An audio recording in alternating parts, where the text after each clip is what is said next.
Mujeres con discapacidad, unidas por la libertad, sin prisa pero sin pausa.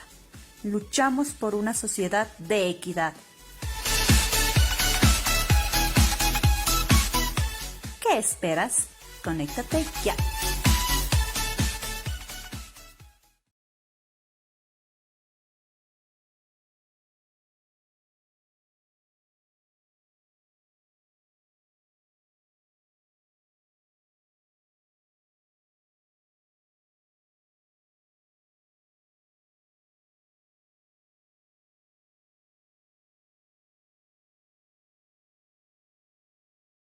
Nos ven desde nuestra página de Facebook y por nuestro canal de YouTube Discau TV.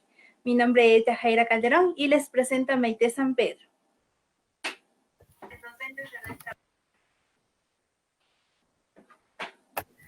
Gracias, Yaja y amigos internautas, por estar aquí. Les damos la bienvenida a nuestro programa de entrevistas sin prisa pero sin pausa, el cual nace desde la Asociación de Estudiantes con Discapacidad de la Universidad Central del Ecuador, cuyo objetivo es dar a conocer a docentes, estudiantes, trabajadores y público en general los derechos, dificultades y o potencialidades de las mujeres con discapacidad, observando en lo posible la diversidad funcional que existe en el país. En este momento trataremos un tema muy importante. Continuamos contigo, Yaja. Gracias, May. En esta ocasión hablaremos de algo controversial, 30S, 10 años después. Para lo cual dialogaremos con la doctora Giovanna Tassi, exdirectora de la Radio Pública de Ecuador, quien de primera mano estuvo en los acontecimientos del 30 de septiembre del 2010. La mañana de aquel día, un grupo de policías se declararon en rebeldía por estar en contra de la Ley Orgánica del Servicio Público, que fue aprobada por la Asamblea Nacional. Dicha normativa suprimía las condecoraciones y los bonos de la policía y las Fuerzas Armadas. Nivea Vélez, presidenta de la Comisión de Derechos de los Trabajadores de la Asamblea Nacional de ese entonces, indicó que estos colectivos presentaron una solicitud para que se les mantuviese esos beneficios, la cual no fue atendida en el veto presidencial. Si bien todos los servidores públicos se sentían golpeados por estas decisiones, sus reiteradas protestas no habían logrado alterar el orden, lo que sí consiguió la Policía Nacional. Continuamos contigo, May. Doctora, le agradecemos por su presencia y le damos la bienvenida a nuestro programa de entrevistas sin prisa pero sin pausa. Por favor, saluda a los internautas. Su micrófono está apagado, doctora. ¿Cómo están? Sí, claro que sí. ¿Cómo están? ¿Cómo han pasado? Un gusto de verdad y un honor participar de ese espacio inclusivo, el que conducen ustedes y organizan ustedes como asociación. Felicidades de verdad y un saludo a todos los que nos escuchan y ven a través de las redes, ese espacio tan democrático que permite que realmente se pueda hacer lo que en mis épocas juveniles se llamaba la contrainformación. O sea, relatar y hablar de cosas que muchas veces en los espacios tradicionales, por cuestiones de líneas editoriales, no se permite hablar. Gracias, doctora, por sus palabras. Les recordamos a quienes nos siguen que si desean hacer preguntas o comentarios, por favor lo hagan de la manera más respetuosa. Doctora, cuéntenos, ese jueves 30 de septiembre, antes de que sucedan los hechos en el Regimiento Quito, ¿qué se encontraba haciendo usted? ¿Cómo fue su mañana? Bueno, yo, como siempre, entré a las 4:30 de la mañana al canal, porque yo hacía un noticiero matinal a las 6 de la mañana y tenía que prepararme, maquillarme, o sea, hacer toda la rutina que se hace antes de un noticiero, revisar la pauta, revisar los textos, que obviamente ya estaban preparados, pero siempre hay que dar una última leída porque a mí no me gusta y no me gustaba leer en el teleprompter. Yo soy mujer de radio fundamentalmente, y entonces en la radio uno se prepara un guión, se prepara un punteado, pero mucho se debe también a la elocuencia que uno tiene para hablar, ¿no? Entonces estaba revisando, hice mi noticiero, estuve haciendo el programa que hacía en la radio que se llamaba La Cabina, y terminado el noticiero, el programa, estuve abajo en el comedor de los medios públicos desayunando. Y mientras estaba desayunando con el equipo de la radio que trabajaba conmigo en el programa La Cabina, vemos en la televisión pues esta transmisión con Teleamazonas en vivo y en directo desde el cuartel de la policía ahí por la Mariana de Jesús. Y yo le digo a los chicos, muchachos, esto me huele a algo mucho más grande de lo que están queriendo mostrar. Lo que hay que hacer es interrumpir la transmisión normal de la radio pública y entrar a una transmisión non-stop, continua, para ver el desarrollo de los acontecimientos. Eso es parte de lo que nosotros los del gremio o del grupo de apasionados que hacemos comunicación y periodismo se llama olfato periodístico, ¿no? Tú ya te das cuenta que lo que se está tramando ahí es mucho más que una simple protesta policial, porque tú ya sabes cuál es la jerarquía. Y la jerarquía es que el presidente de la República es el jefe de las Fuerzas Armadas y de la policía. Entonces, que los policías se rebelen contra el jefe de Estado, ojo, no contra Rafael Correa como persona, sino contra el jefe de Estado como institución, esto ya te da la pauta que de ahí va a suceder algo mucho más grueso. Y por eso empezamos la transmisión non-stop. Recordaba justo para un poco ordenar las ideas, para prepararme para esta programación, para esta entrevista, que a esta hora, que ahora son las 10:29, ya estábamos al aire en esta transmisión non-stop que nos duró hasta casi la 1 de la mañana del día después, con una participación masiva ciudadana de todo el país. De hecho, fue la transmisión que posicionó a la radio pública como la radio pública de Ecuador. Y después hablaremos también del rol que se jugó ahí en esa jornada, ¿no? Claro, doctora, han pasado 10 años del 30S, pero desde su óptica, ¿fue o no fue un intento de golpe de Estado? Siempre lo dije desde el comienzo. Cuando yo estoy frente al micrófono, siempre tengo mi libreta de apunte, mi esfero, pero ese día añadí la Constitución, porque ese es el libro fundamental, es la carta fundamental, el útero en el cual nacemos como país, ¿verdad? Ahí están los principios que nos rigen como sociedad y principios que habían sido aprobados de manera abrumadora con el referéndum que se hizo para la aprobación de la nueva Constitución de Montecristi. Y entonces yo empecé a leer pues esta Constitución y decirla al aire que esto era un intento de golpe de Estado. Yo lo definí, ahí yo me acuerdo, entramos al aire a las 9 de la mañana, a las 9:30 yo dije, porque ciertas cosas no se olvidan, ¿no? A pesar de los años. Yo a las 9:30 dije, señoras y señores, estamos frente a un intento de golpe de Estado y hay que defender la institucionalidad, las instituciones, y recordemos que la presidencia de la República es una institución de la República, es un poder del Estado, pero es una institución. Entonces aquí no estamos defendiendo a Rafaelito porque me cae bien, porque es tan bonito, tan guapo, sino estamos defendiendo el hecho de que no se pueden volver a repetir hechos como los que intentaron hacer. Desde mi punto de vista, hubo una trama preparada. Esto no fue un caso que espontáneo, se preparó, se tramó, se tejió toda una trama y se lanzaron a los policías por la estructura que tenían y por el poder que eventualmente podían tener en tema que ellos tenían las armas, y sabemos que policía y militares van de la mano. Recordemos que ese día, solo a las 3 de la tarde, el comando conjunto dio una rueda de prensa en vivo que nosotros como radio transmitimos. El canal público yo recuerdo que no lo transmitió, pero nosotros como radio lo transmitimos, y cuando ellos transmitieron, dieron condiciones para que ellos no intervinieran o no se asociaran a los policías. Y hasta las 3 de la tarde, me imagino yo que hubo toda una serie de acercamientos para que justamente no se diera esa alianza policía-militar, para que realmente tal vez se pudiera concretar el golpe de Estado en Ecuador. Doctora, continuando con el diálogo, ¿Qué sintió al estar transmitiendo las noticias durante ese día? Bueno, preocupación por la democracia y qué curioso que hoy día, 30 de septiembre del año 2020, estemos otra vez en las calles defendiendo a la democracia, ¿no?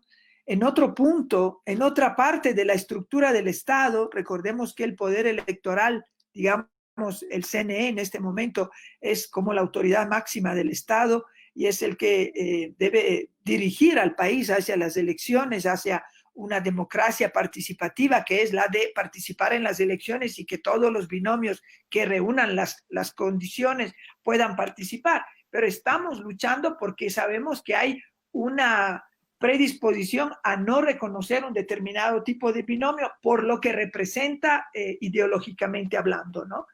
Y políticamente hablando. Pero en aquella época yo estaba muy preocupada por el tema de la democracia, porque realmente en el gobierno de la Revolución Ciudadana, en el gobierno del presidente Rafael Correa, se puso en discusión puntos cardenales básicos de un Estado obsoleto que yo conocí cuando yo llegué aquí en el año 1984. Yo llegué un mes antes que asumiera León Febres Cordero. No sé si ustedes habían nacido, pero yo me viví toda la época de León Febres Cordero, de la represión, de los grupos paramilitares. O sea, veníamos de un Estado racista, de un Estado excluyente, de un Estado que respondía a los intereses de determinados grupos de poder. Y la Revolución Ciudadana intentó, no digo que lo logró, hubo muchos errores, no tenemos que ser ciegos, se podían haber hecho las cosas mejores, pero en todo caso, mejor, perdón, pero en todo caso, sí puso en discusión y sí replanteó una forma de relacionarnos a través de la Constitución de Montecristi, dando lugar y espacio a todos los ciudadanos y ciudadanas, dando lugar y espacio a los derechos de la naturaleza, a los derechos de los pueblos indígenas colectivos, dando un espacio con mayor realce. O sea, fue una constitución que realmente describió un Estado y describe un Estado que se preocupa por los ciudadanos y no por los intereses de los grandes poderes, quitando también prebendas y privilegios, porque el Estado ecuatoriano era, y lastimosamente ahora ha vuelto a ser, un Estado de castas, donde determinados grupos tienen privilegios y otros no. En una democracia no se puede vivir de privilegios, se tiene que vivir de derechos. Y eso es lo que a mí me preocupaba, que se pusiera otra vez en discusión el Estado de Derecho. Así es, doctora. Continuando con el diálogo, la decisión del gobierno de Rafael Correa de suspender las transmisiones radiales y televisivas del sector privado atentó contra el derecho de la libertad de expresión y de información que tenemos los ecuatorianos, ¿o fue una decisión acertada para ese entonces? Yo, como experiencia, ¿no? Y perdonen que hable en primera persona, pero yo estuve ahí en primera persona, frente a ese micrófono, todo el día, todo el día. A ver, ¿cuál es el rol de un medio público, de los medios públicos en un momento de conmoción nacional? En un momento de conmoción nacional, donde la información es importantísima para no sembrar el pánico entre la población, es importante que el vocero sea el medio público. Y es importante que los canales privados se suman al medio público porque estamos en una situación de emergencia. Esto pasa también cuando hay un huracán, cuando hay un temblor, cuando hay otras situaciones de emergencia que requieren un manejo de la información contemplado, o sea, no un manejo de la información para tenerla exclusiva. Recuerdo que ese día yo lo decía en la radio cuando me hacían la misma pregunta que me hizo usted, señorita. Yo decía, si yo soy de un medio privado, le ordeno a mi periodista que se trepe en la azotea y que le entreviste al francotirador que había y le pregunto, ¿cómo se siente usted de estar listo para dispararle a un connacional suyo? Porque los francotiradores estaban ahí para matar a la gente. Los francotiradores son asesinos entrenados, o sea, asesinos no, porque son francotiradores, pero están entrenados para matar a la gente selectivamente además, ¿ya? En medio de la gente. Entonces, eso haría un medio privado. El medio privado se iría a buscar la exclusiva para aumentar el rating.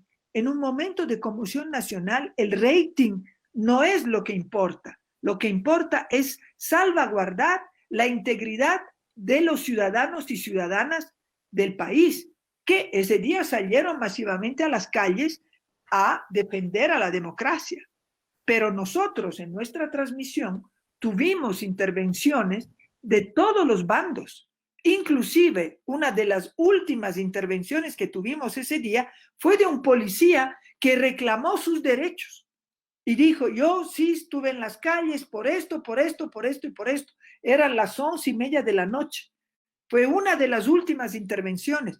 Cuando se tomaron los medios públicos, los contrarios al gobierno de Rafael Correa, yo senté en la mesa de la sala, de la cabina donde estábamos transmitiendo, a los que se tomaron a los medios públicos. Y dije, siéntense aquí, este es el espacio para que ustedes digan al país por qué han hecho esta acción. Y la respuesta fue, esta es una payasada, yo no me voy a prestar para esa payasada. Se levantaron y se fueron. Así es, doctora. ¿Y usted cree que si los medios privados continuaban con la transmisión ese día del 30S, hubiesen desembocado en una caída del gobierno? Mira, yo no lo puedo decir porque no tengo pruebas, pero yo sí sé que estaban transmitiendo antes de que se tuvieron que unir a la cadena nacional. Estaban transmitiendo dibujos animados. Entonces, las omisiones también son tomas de posiciones, ¿verdad? Entonces, si a ti tanto te interesa cubrir un evento como lo estaba haciendo Teleamazonas, ¿por qué no estuvieron cubriendo el desenvolvimiento de los acontecimientos hasta que tuvieron que estar conectados con la cadena? La cadena, si no recuerdo mal, se dio la orden golpe de 1:30 de la tarde, luego de que yo entrevisté al presidente de la República que estaba en el hospital, en el cuarto. Esa entrevista no me la voy a olvidar nunca, porque además fue una entrevista que yo recuerdo que dije, necesitamos que el presidente hable, porque no se sabía nada de cómo estaba él. Se necesita conversar con el presidente para que de su propia voz diga cómo está, en qué situación se encuentra. Y recuerdo que yo tuve que hacer toda una serie de puentes para llegar hasta la seguridad que estaba con el presidente. Y recuerdo que hasta me salté las formalidades, porque cuando me pasaron al presidente al teléfono, yo le dije, presidente, tenemos que salir al aire, prepárese porque en un minuto estamos al aire. No es que, como, señor presidente, buenos días. O sea, yo ya estaba en el trajín de la transmisión en vivo y ustedes saben que si ya han estado dentro de transmisiones en vivo, cuando uno ya está en el ritmo, no es que dice, por favor, no sea malito, chicos, vamos, búsquenme este teléfono, busquen a este alcalde, o sea, porque esa es la dinámica que uno tiene y además una transmisión en vivo de esa envergadura. Entonces, yo recuerdo que ahí le hicimos la entrevista al presidente donde él repitió los motivos por los cuales se había hecho esa ley. Dijo que había hablado con policías que no sabían cuál era el contenido de la ley, sino que le habían, obviamente, siempre se pueden contar las cosas de una u otra manera y a los policías, a las bases, digamos, le habían contado de una manera que le hacía mostrar como que todo iba en contra de ellos. Pero recordemos cuánto le subió el sueldo a los policías, el plan de vivienda de los policías, el hecho de que los policías no se alejen de sus hogares. O sea, había muchos otros aspectos de esa ley que eran mucho más ventajosos que el regalo de Navidad, la medalla por no sé cosa, o sea, que eran estos aspectos estéticos finalmente que no resolvían el fondo de la cuestión de los policías. Ajá, sí, es un contexto sumamente amplio, pero usted como directora de la radio pública de ese entonces, ¿cómo distribuyó la cobertura de estos hechos con su equipo de periodistas? ¿Cuál fue su prioridad en ese momento? Cubrir todos los flancos. Un medio público no es el altavoz del gobierno. Para eso hay los medios gubernamentales, que son los medios de propaganda, como hay en muchísimos países, inclusive Estados Unidos, que tiene su espacio de propaganda gubernamental. El medio público es el medio que engloba a todos. Entonces yo les dije, unos se van con los manifestantes, otros traten de hablar con los policías, con los militares, vayan al comando conjunto, vayan al aeropuerto. O sea, se desplazaron toda la batería de periodistas que teníamos, inclusive los que hacían redacción en la redacción, se los mandó a todos los lugares, inclusive nuestro compañero Cristian Salinas, si no recuerdo mal, estuvo haciendo cobertura, que después me daba cargo de conciencia, pero dije no, porque el periodismo es periodismo. Y Cristian pues demostró tener una fibra y una pasión por el periodismo, ¿no? Entonces, él también estuvo en cobertura y recibíamos reportes cada momento. Nosotros estuvimos con una periodista, Yadira Martínez, que estuvo cubriendo la salida del presidente del hospital en medio de la balacera. Yadira Martínez tirada en el piso, medio sofocada por los gases lacrimógenos que se estaban tirando, pero en medio de la balacera, porque nosotros transmitimos la balacera, la Yadira Martínez, ejemplo, un temple de periodista que transmitió en vivo todo lo que estaba sucediendo.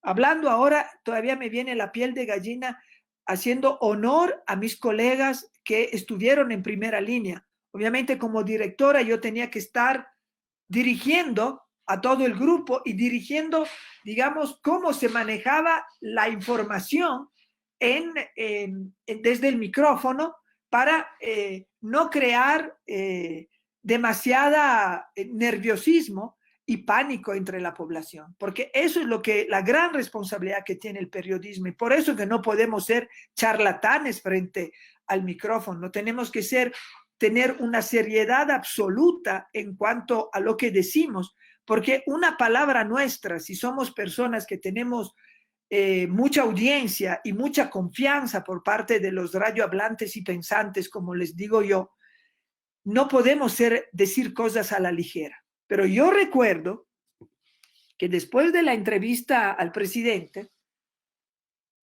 que terminó la entrevista con esa frase de Pablo Neruda, podrán cortar las ramas, pero el árbol crecerá y la primavera volverá, me dijo, Giovanna, desde el piso del hospital están intentando ingresar al cuarto donde yo estoy. Mando un saludo a mi familia, si yo me tengo que morir hoy día, me muero, pero quiero decirle a mi familia que les amo mucho, a mi esposa, a mis hijas, a mi hijo, que les amo mucho. Allí yo tomé una decisión. Yo dije, y lo dije al aire, debemos ir a defender a la democracia en el hospital. Allá es donde se está fraguando el golpe de Estado. No podemos permitir que se elimine la figura del presidente, que se le mate. Hay que ir allá. Unos me pueden decir, usted cruzó la línea y se puso del lado digamos, del presidente, de los manifestantes, pero hay momentos, y no me arrepiento de nada, de que uno tiene que cruzar la línea y tiene que tomar partido. Pero esto no implicó que se vetara la intervención de todas las voces. Y de hecho recibimos llamadas que nos decían que éramos chavistas, comunistas, de todo, y otros que expresaban su apoyo.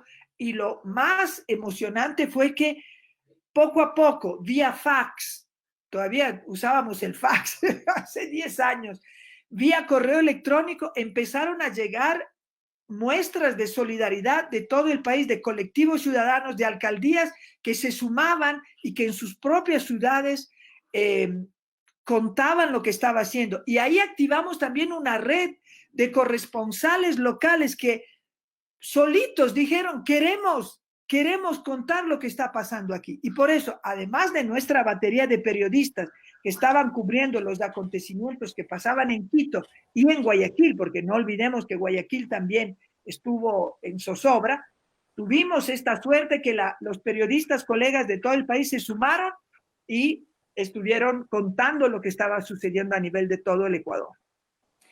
Y del equipo periodístico de los medios públicos, ¿hubo o no alguna víctima fatal?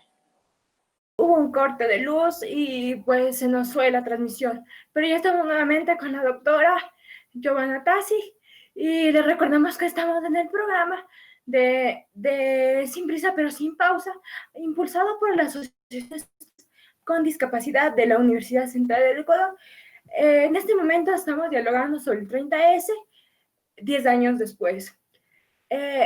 Doctora, continuando con el diálogo, a ciencia cierta, usted nos mencionaba sobre la ley del servicio público, aprobada por la Asamblea Nacional. Nos decía si es que perjudicaba o no a policías y militares esta ley para que se hayan sublevado.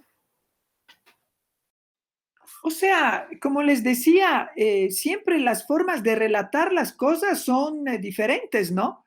Y tú puedes mostrar solo lo negativo y no mostrar los lados beneficiosos de esa ley, porque esa ley le dignificó al trabajo del policía. No nos olvidemos que antes de esta ley, los policías tenían que pagar por las balas que disparaban. Con esta ley se cambió eso. Los uniformes se les daban gratis, antes tenían que ser descontados. Se instituyó un programa de vivienda pública para los policías con facilidades para poder tener vivienda propia. Se facilitó un programa de formación de los policías profesional, más allá del profesionalismo que tienen que tener como policías, pero tener carreras ligadas a su profesión o de otra índole. También para los policías se incrementó el sueldo, o sea que eso es importante. ¿Por qué? Porque un policía bien pagado es un policía que resiste a la corrupción. En eso estamos claros todos. Entonces, y esto valía para militares y policía, pero claro, se le quitaban otras cosas que le daban ese halo de grupo elegido dentro de la sociedad, como eran los militares. Entonces, a los militares le quitaron los casinos de oficiales y para ellos era la muerte, porque ¿cómo vamos a juntarnos con la tropa? Pero no saben que sin la tropa, un grupo de oficiales muy bien formados no puede hacer la guerra. Pero estas son mentalidades progresistas que a veces no caben dentro de cabezas que no han sido educados al progresismo y han sido educados más bien a la discriminación o al sectarismo.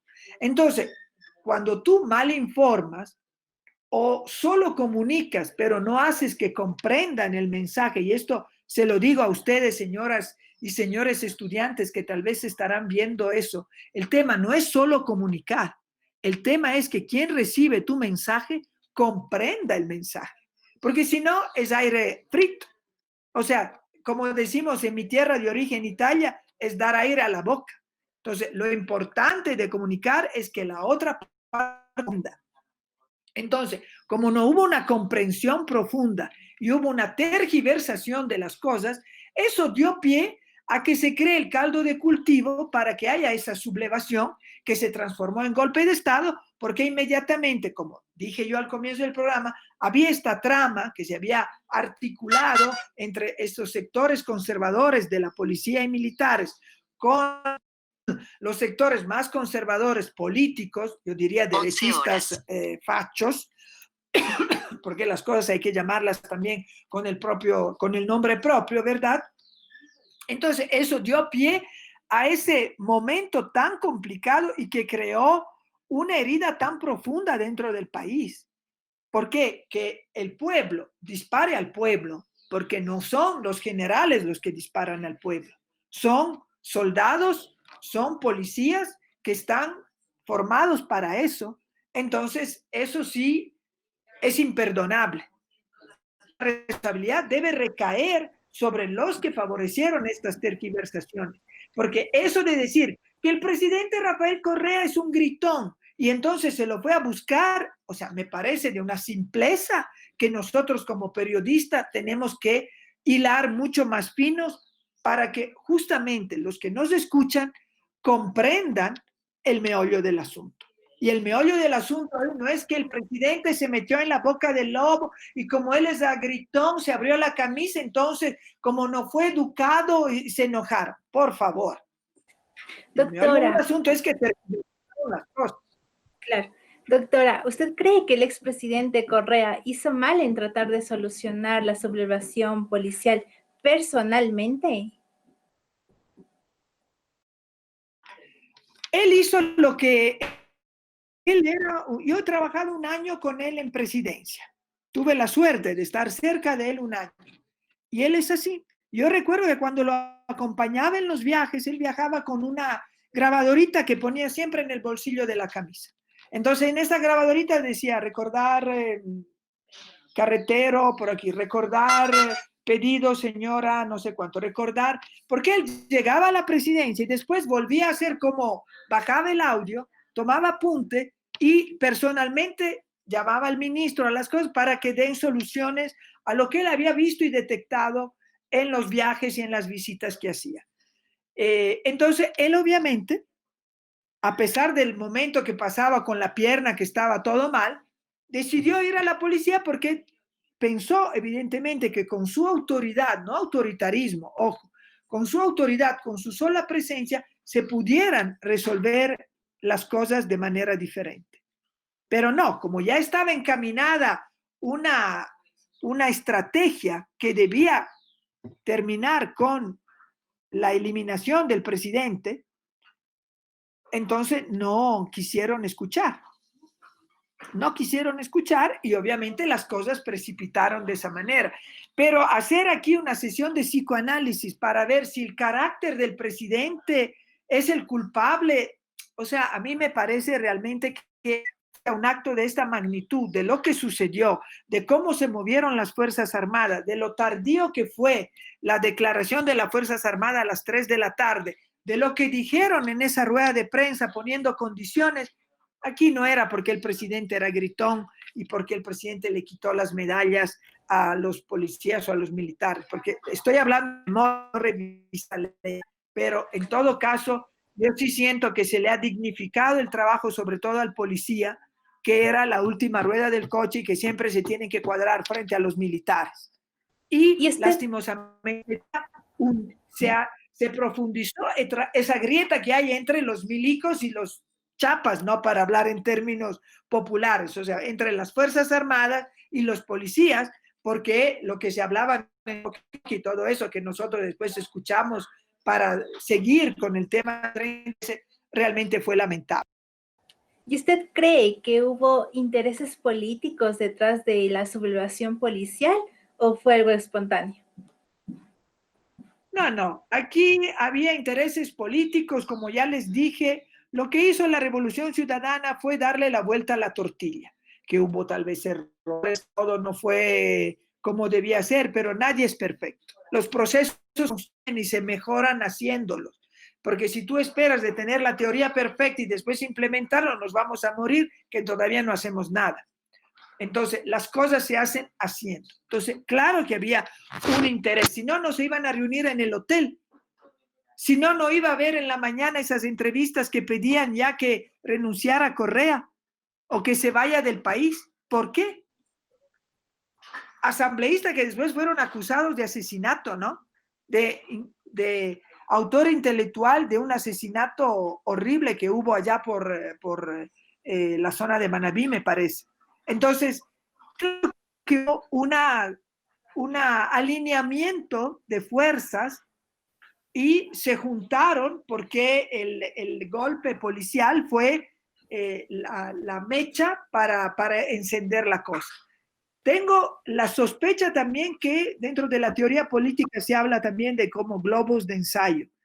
Lo del 30S fue un globo de ensayo para ver también cómo reaccionaba la ciudadanía frente a un hipotético caso de golpe de Estado, porque somos tan poco creativos que no logramos pensar un golpe de Estado de otra manera que no fuera con botas, sean estas policiales o militares. Ahorita está más fino el intento de golpe de Estado en esta época de ahora. Ahorita están usando la democracia para hacer el golpe de Estado. Todas las posibilidades que te ofrece la democracia para hacer cosas antidemocráticas. Ese día lo hicieron a la manera tradicional. Y fue un globo de ensayo, vieron que no le dio resultado, que había una ciudadanía mucho más despierta, mucho más politizada, mucho más consciente de que los cambios les iban a favorecer todos tenían trabajo. Había otra situación económica. La situación económica de ahora, los despidos, el desempleo, la pobreza en la cual hemos precipitado en estos casi 4 años de gobierno de Lenín Moreno, cambia las condiciones de lucha. Entonces, y el gobierno también, la estrategia la ha cambiado, está usando otras estrategias. Entonces, pero que sí hay, que siempre hay intentos por parte de grupos que no son favorecidos por una ideología de desestabilizar, sí, y como no somos maduros políticamente de dirimir las cuestiones en un espacio democrático como debería ser la Asamblea, que es el primer poder del Estado, siempre recurrimos a la violencia, a la desestabilización, ¿no? Correcto, doctora. Y usted nos mencionaba antes que sí fue un golpe de Estado y que el señor presidente estaba secuestrado, pero él tuvo facilidades de comunicación, seguridad e incluso mantuvo reuniones con algunos policías en su habitación, condiciones poco inusuales para estar secuestrado, ¿no? Entonces, ¿no podría decir si es que en realidad estuvo o no secuestrado? Cada uno ve con el lente que quiere, ¿no? El hecho de que te dejen el celular y que tú puedas hablar fue un descuido porque lo hicieron mal, porque podemos analizarlo así, ¿no? Fue un gran descuido dejarle el celular al presidente y permitir que pudiera comunicarse y hablarle al país a través de los medios públicos. Fue un gravísimo descuido por parte de los que le estaban dando seguridad. O tal vez no se atrevieron a quitarle el celular al presidente, pero yo no hablé con el celular del presidente, yo hablé a través del celular de seguridad. Entonces, capaz que le quitaron el celular al presidente y no pensaron en el celular de seguridad que estaba con él. Entonces, esas son cosas logísticas que deberían responder los que hicieron y armaron ahí la cápsula de seguridad, entre comillas, del presidente cuando estaba dentro del hospital policial. Y que los policías vayan a hablar con el presidente, me parece bien también, porque estaba dentro del hospital policial. Entonces, tal vez les dejaron pasar sus mismos colegas, ¿no? Y que vayan a hablar con el presidente. Y esto no quita la gravedad del asunto, porque como siempre aquí nos perdemos por las ramas, y eso es un trabajo que como periodista ustedes tienen que entender también, que siempre te quieren llevar por el lado donde quieren ellos. Y nosotros como periodistas tenemos que volver al punto sobre el cual queremos hablar. Y el punto ahí fue que se tomaron por la fuerza al primer mandatario, que es una institución pública, lo metieron en un hospital, lo rodearon de fuerzas policiales, lo amenazaban de muerte, se armó toda una puesta en escena con la oposición. Desde la mañana había un canal de televisión que estaba transmitiendo en vivo. En Ecuavisa dieron entrevistas que hablaban justamente que el presidente tenía que irse. Eso es el meollo del asunto. No que después tuvo el celular o no lo tuvo. El meollo del asunto fue que hubo un intento de desestabilizar al país. Y por eso las reuniones previas, y por eso todo lo que dijeron, y lo que dijeron después. No nos olvidemos ese asambleísta que ahora es prefecto de Zamora Chinchipe, que ahorita se me fue el nombre, pero digo, para los nombres soy fatal, pero que dijo, yo me pregunto, cuando el presidente dijo, dispárenme, ¿por qué no me dispararon? Y yo cuando le entrevisté le dijo, ¿por qué usted dijo esto? ¿Por qué usted quería que le dispararan al presidente? Y no me supo responder. Y doctora, Me oyo, ¿no? claro, doctora. Y doctora, aproximadamente a las 7 de la noche, 7:30 de la noche, varios convoys de militares salieron en dirección al hospital de la policía. Su misión era rescatar al presidente Correa y trasladarlo al Palacio Presidencial. La barca se llevó a cabo en una instancia de una intensa balacera. ¿Usted cree que el rescate del presidente fue el correcto? Yo no soy experta en tácticas de rescate, absolutamente. No tengo idea. Pero ya la condición del presidente, que ya no podía caminar, que había que sacarlo en una rueda, en una silla de rueda, Lo sacaron con un escudo humano que fueron algunos colaboradores más cercanos que se habían acercado al palacio, con los militares y los policías que los protegían de los mismos policías que estaban disparando contra ellos, porque eso fue lo más dramático para mí de ese día. Es que la misma institución policial tuvo un comportamiento casi esquizofrénico de doble personalidad. Unos policías que murieron salvando al presidente y otros policías que dispararon a sus propios compañeros. Si fue hecho bien o mal, sinceramente no lo sé, no lo sé. No puedo dar una opinión, pero no vidas humanas. Y decir exitoso fue que se salvó la vida del presidente, pero fue una tragedia para el país, porque aquellos que murieron, aquellos que los mataron dentro de los carros a los policías, estos militares de inteligencia que fueron acribillados dentro del carro, porque no es solo el cabo que murió en vivo y en directo por la Mariana de Jesús, que fue un momento de los más terribles que yo tuve que relatar, mientras estábamos viendo en la televisión, porque nunca es agradable ver morir a un ser humano, pero hubo otras muertes que no fueron relatadas en primera persona o en vivo y en directo, pero que dieron su vida para que haya continuidad democrática en el país. Y esos son héroes. Claro, doctora, ajá, exacto. Con ese contexto que usted nos menciona, ¿cuántas personas entre policías y civiles murieron ese día? Yo sinceramente me están tomando la lección porque no recuerdo exactamente. ¿Murieron civiles? Murió este muchacho que yo conocía, la madre, que ya falleció, también la mamá de ese estudiante de economía de la Universidad Central. Yo pude entrevistarle a la madre y al hermano. Murió con un golpe en la nuca, y eso quiere decir tiro de espalda. Eso es lo más cobarde que se puede hacer en la vida, matar a un ser humano por la espalda. Lo mismo le pasó también, creo, a ese cabo que murió en vivo y en directo, que le dispararon por el brazo y que alzó el brazo cuando estaba tirado ahí, pero no sé en realidad el total de los fallecidos. Pero aunque hubiese sido solo uno, en el año 2010, en una época que decimos democrática y moderna, nadie debe morir por defender a la democracia. Nadie. No podemos decirlo tan ligeramente eso. Eso fue terrible.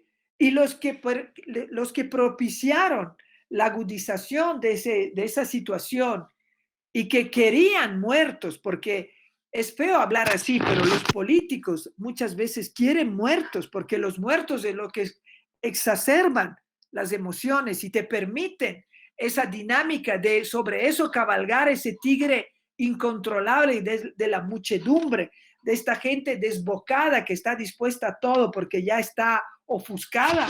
Esos responsables se lo van a cargar por el resto de sus días.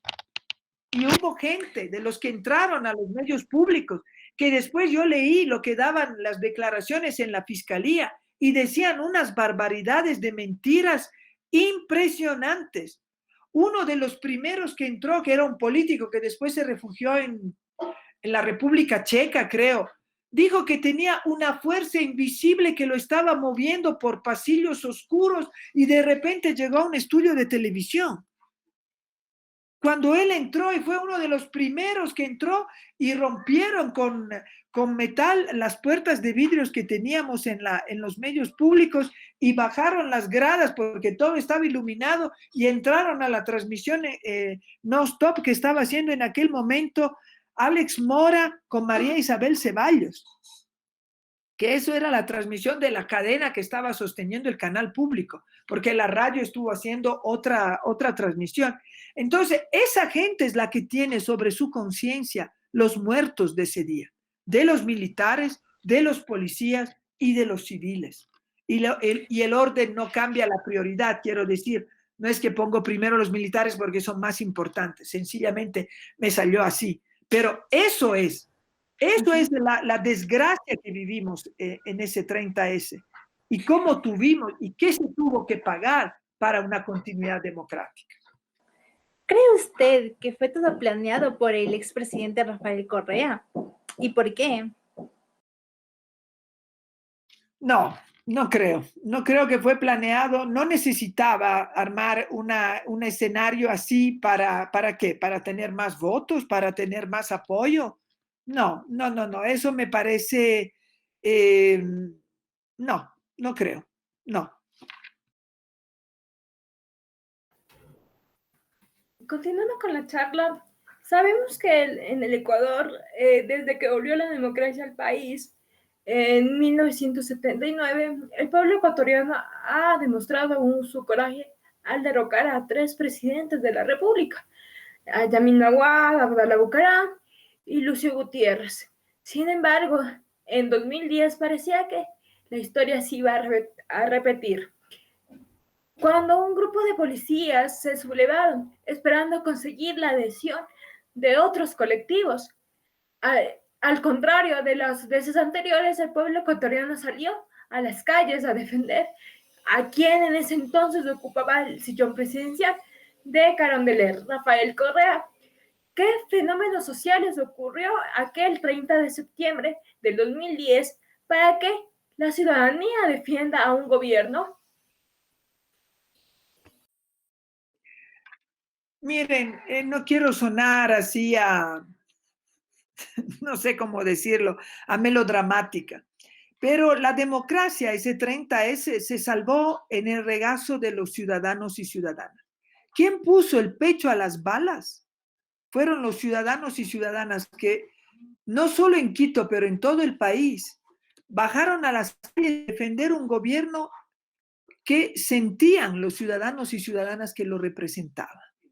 Porque no hay que negar que por más que te pueda caer mal el de Rafael Correa porque es gritón, porque es esto, porque el otro, pero las políticas públicas que implementó el presidente Correa fueron políticas que dirigieron su mirada hacia la mayoría de lo que uno, abriendo la página del INEC, bueno, antes, porque ahorita ya no hay datos actualizados o creíbles, pero tú veías que la mayoría de la clase, de la población ecuatoriana era clase media, media baja.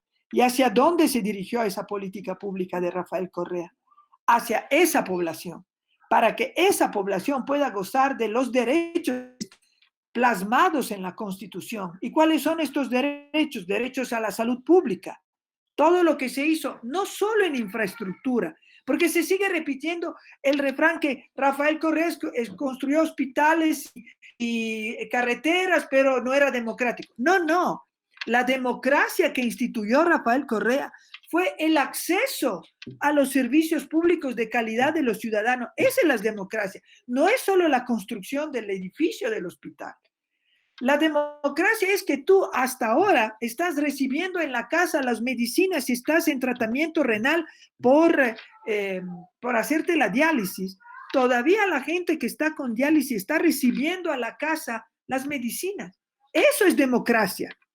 La democracia es que tú tienes el acceso a la educación de niños y niñas que tradicionalmente no tenían acceso. Ahora, con esta excusa de la pandemia, 100,000 niños están fuera del sistema escolar porque no tienen acceso a una computadora o solo tienen un teléfono celular para 3, 4 hermanos. Eso es antidemocrático. La democracia es permitir que la ciudadanía tenga acceso a préstamos del BIES. Esa es la democracia. Pero el relato de la oposición es que de las carreteras no vivimos, de los hospitales no vivimos. Sí vivimos. En la Amazonía construyó hospitales que eran impensables antes.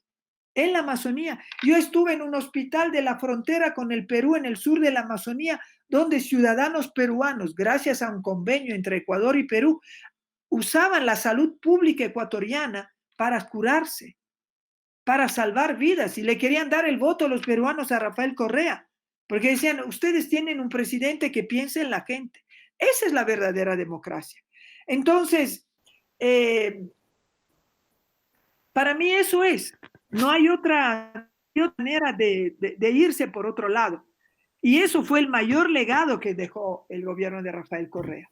Doctora, ahora díganos, ¿usted cree que los gobiernos de aquel día marcaron un antes y un después en en el gobierno de la Revolución Ciudadana? Lo que se marcó ese día fue también un hito a nivel latinoamericano. Recordemos que existía UNASUR y UNASUR se declaró, apoyó, estaba Néstor Kirchner de secretario de UNASUR, activaron inmediatamente la cláusula de protección de los gobiernos, de la cláusula democrática en caso de que la democracia esté en peligro en un país. Se fortaleció la Unión Latinoamericana. Yo recuerdo que la transmisión de Radio Pública de Ecuador fue transmitida en vivo y en directo por Radio Nacional Argentina, por ejemplo, que me lo dijeron después. Quiero decir, fue un hito para demostrar que sí se puede ser democráticos en esta parte del mundo que es la más desigual del mundo. Fue un momento histórico que lastimosamente no supimos aprovechar y no se supo mantener después, que demostró que se podían hacer bien las cosas y se podían hacer las cosas para la gente y por la gente. Fue la primera vez que los ciudadanos se sintieron mirados por sus propios gobiernos y no se sintieron carne de cañón política para que después los mismos de siempre, las élites, estuvieran en el poder. Pero lastimosamente los procesos políticos sociales toman mucho más que 10 años. 10 años es como un año de vida o 2 de un niño. Es muy frágil todavía. Son procesos que requieren un largo camino y un largo proceso de comunicación comprensiva. No solo de venderte las cosas, sino de comprenderla y de hacerlas tuyas. Tal vez eso fue una de las limitaciones del proceso y donde se tenía que trabajar con mayor profundidad. Y lastimosamente eso se perdió. El recambio democrático puso en la silla de cualquier casa de presidencia de los diferentes países a personas que pensaban totalmente opuesto a eso, que democráticamente subieron a ese espacio y que obviamente revirtieron las cosas y regresamos a los buenos viejos tiempos de esas democracias chiquitas, de esas democracias del mijita, del voz despectivo, de la beneficencia y no de políticas públicas de Estado que tienen que cumplir, ¿no? A Evo Morales le arrebataron la presidencia, porque eso es robársela de manera cruenta, y entonces, pues, ahora estamos como estamos. Doctora, en estos momentos tenemos una pregunta de nuestros cibernautas. Dice Flores Vanessa, ¿usted cree que si los medios públicos no transmitían ese acontecimiento de manera continua, las cosas terminaban de otra manera? Creo que sí. Creo que tuvimos un rol fundamental ese día. Yo como directora, como les dije, cuando yo tomé la decisión de decir hay que ir al hospital y hay que defender a la democracia y a las instituciones y a la institucionalidad del país, yo tomé la responsabilidad como directora. La revista Vistazo, recuerdo que escribió un artículo diciendo que yo vociferaba desde el micrófono de la radio pública, incitando a la gente, sublevándola. No fue así. Fue simplemente poner los puntos sobre las íes, cosa que nunca se hacen en el periodismo, porque aquí hay un apasionamiento hacia un periodismo melodramático y un periodismo populachero, tergiversador, vendido a un determinado, como un árbitro vendido, ¿no? Que le compran el partido, entonces le arma todo el relajo al otro, ¿no? El periodismo público debe ser un periodismo que ponga una cota de pensamiento, que ayude a la gente a reflexionar y a ubicarse en el momento histórico en el cual está. Y eso es el rol del periodismo público, sin limitar la participación de voces que no estén de acuerdo con lo que se expresa desde el medio público, porque el medio público, como vuelvo a repetir, no es el altavoz del gobierno. Tal vez en algunos momentos en la época pasada tuvimos esos momentos de ser el altavoz del gobierno, pero en la mayoría del momento hicimos un periodismo crítico, un periodismo propositivo, un periodismo que servía a la gente y que hablaba de lo que necesitaba la gente. Entonces, si ese día el medio público no entraba en cadena y ponía cotas a lo que sucedía, Los medios privados se iban por su pauta comercial, se iban por su pauta de audiencia, por su rating. Y ustedes saben que el rating se minutos segundo a segundo. Entonces, si el periodista estaba hablando con el francotirador, está en medio de la balacera, y tú ves que tu curva está subiendo, métete más ahí, pregúntale a la gente, coge una bala, muestra la bala. Eso no es periodismo. Eso es crónica roja, que es un género periodista muy bueno, porque puedes hacer cosas excepcionales en crónica roja, partiendo de un hecho así, pero no es el periodismo que se necesitaba en ese momento. Entonces, sí, los medios públicos ayudaron a sostener a la democracia, que es lo que tienen que hacer siempre. Claro, y para finalizar con el programa, agradecemos a todos y a todas quienes nos siguieron. Estuvo con ustedes Yajaira Calderón en compañía de la doctora Giovanna Tassi, quien fue directora de la Radio Pública de Ecuador y también de la Radio Latina en Estados Unidos. Doctora, antes de sus palabras de despedida, como exdirectora de la Radio Pública de Ecuador, ¿qué le parece la eliminación de los medios públicos por parte de este gobierno? Un gran retroceso, como yo decía, como siempre he dicho cuando me entrevistaban también en otras partes del mundo. Los medios públicos son un derecho ciudadano. Ecuador es el único país a nivel de Latinoamérica que no ha tenido medios públicos. Hasta Colombia, con el gobierno hiper mega liberal que tiene, no toca los medios públicos. Y la labor de los medios públicos en Colombia a favor de la identidad y de la cultura entendida como un proceso global de la sociedad, es interesantísimo, tanto la radio como la televisión. Pero en cambio aquí en el Ecuador no se entendió el rol de los medios públicos y se piensa que son un gasto inútil, cuando es una de las mejores inversiones que puede hacer un Estado, no un gobierno, un Estado, porque el presupuesto debe venir del Estado y de los ciudadanos. Los medios públicos tienen que ser propiedad de los ciudadanos. Y yo soñaba con hacer asambleas ciudadanas donde se armaba unos conceptos de parrilla de programación para que los ciudadanos se sientan representados también en esos medios públicos. Pero eso sería argumento de otro programa, que sería muy interesante. Pero la eliminación es un retroceso absoluto para la democracia de este país. Ahora Y sí, muchas sus gracias. palabras a nuestros cibernautas para despedirnos. Bueno, para aquellos que han escogido la profesión de ser periodistas, es la profesión más linda del mundo para mí. Nunca uno deja de ser periodista. Yo ahorita estoy vendiendo pizzas, pero soy periodista, sigo escribiendo, sigo opinando, porque eso no se puede, no se muere con uno. Porque el periodismo no es una profesión, el periodismo es una pasión. Así que hágalo con pasión, pero con rigor y alejados del poder y cerca de la gente. Así es, doctora. Muchas gracias por sus Muchas palabras y gracias. por estar aquí.